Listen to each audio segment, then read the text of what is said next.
Arthritis और गठिया क्या होती है। गठिया में क्या होता है, जो इंसान की जो जोड़ होते हैं ना, जोड़ों में सूजन आने लगती है, उनमें दर्द होता है, जिसकी वजह से क्या होता है, वो ठीक से काम नहीं कर पाता, चल फिर नहीं पाता, उसे बहुत ही अपने रोज़मर्रा के काम करने की ज़िंदगी में बहुत ही तकलीफ़ें उठानी पड़ती है। तो इसमें क्या होता है कि जो हमारे कंधे होते हैं और हमारी उंगलियों की जो हड्डियाँ होती हैं, घुटने होते हैं, पैरों के जो जोड़ होते हैं, इनमें क्या होता है, बहुत ही ज़्यादा तेज़ दर्द महसूस होने लगता है। और इसके जो कारण हैं वो मैं आपको बताऊंगी, जो इसके लक्षण हैं मैं आपको बताऊंगी। गठिया यानी कि आर्थराइटिस के लक्षण। पहला इसका लक्षण है कि जोड़ों में दर्द होने लगता है और जो व्यक्ति है वो काम करने में, मतलब उसको बहुत ही तकलीफ होती है, चलने फिरने में, रोज़ की जो भी एक्टिविटी वो करता है उसमें उसको बहुत ही तकलीफ होने लगती है। और फिर उसके बाद है कठोरता, मतलब जो जोड़ होते हैं हमारे शरीर के, उनमें काफ़ी मतलब हार्डनेस या कठोरता महसूस होने लगती है। बुखार, ज़्यादा अगर ये ज़्यादा ही सीरियस होती है, मतलब बहुत ही गंभीर होने लगती है, तो इसमें क्या होता है कि बुखार भी कहीं कहीं देखने को मिलता है शरीर में।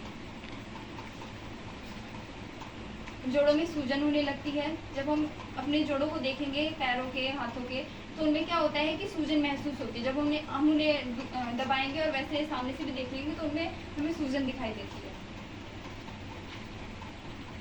एनीमिया भी हो सकता है। और लालिमा और गर्माहट, उसमें लाल लाल दिखाई देगा और गर्माहट महसूस होगी जोड़ों, घुटनों में, कंधों में, उंगलियों में काफ़ी गर्माहट और लाल लाल आपको देखने को मिलेगा।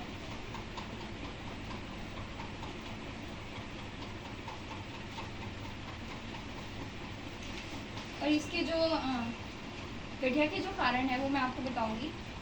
जब एक व्यक्ति के शरीर में यूरिक एसिड होता है, मतलब इंसान के पेशाब में एसिड मौजूद होता है, अगर वो एक सामान्य यानी कि नॉर्मल स्टेज से, नॉर्मल रेंज से ज़्यादा देखने को मिले तो उससे भी आर्थराइटिस हो जाती है।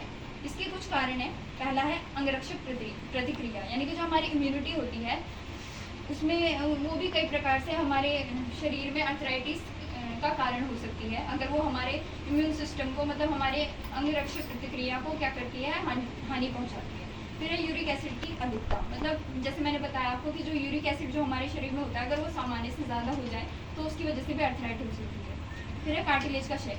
कार्टिलेज क्या होता है, जो हमारे जोड़ होते हैं जो आपस में मिले होते हैं, मिलने उनके बीच में ना एक वाइट कलर का कह सकते हैं हम, एक पदार्थ होता है जो क्या होता है, दोनों हड्डियों को घसने से क्या करता है, बचाता है। अगर वो नहीं होगा तो दोनों हड्डियां हमारी घसेंगी और उससे क्या होगा, हड्डियों में नुकसान होगा और दर्द महसूस होगा।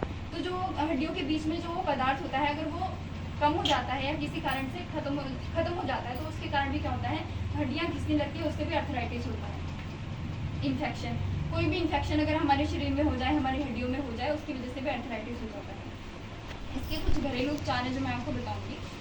इसमें क्या होता है, गूगल होता है, उसके सेवन से क्या होता है, जोड़ों के दर्द कम होता है और जो आसपास जो उसके मतलब जो सूजन रहती है वो भी कम हो जाती है। हल्दी और दूध को भी हम इस्तेमाल कर सकते हैं अपने घरेलू उपचार में। गर्म दूध के साथ हल्दी को हम इस्तेमाल कर सकते हैं रात के टाइम सोने से पहले।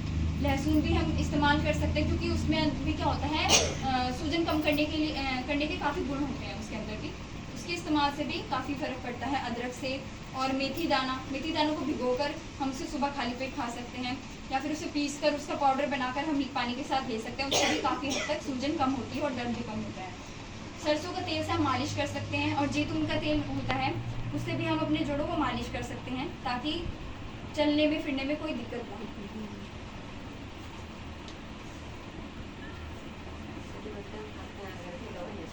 तो गठिया के जो मैं आपको बचाव या उपाय बताऊंगी, गठिया ना हो इसके कुछ उपाय मैं आपको बताऊंगी। अपने जोड़ों को चोट लगने से हमें बचाना है, जितना हो सके हमें अपने जोड़ों को सुरक्षित रखना है, चोट लगने से बचाना है। हफ्ते में 5 दिन 30 मिनट तक फिजिकल एक्सरसाइज करनी है, यानी कि हमें योगा व्यायाम करना होता है सुबह उठने के बाद।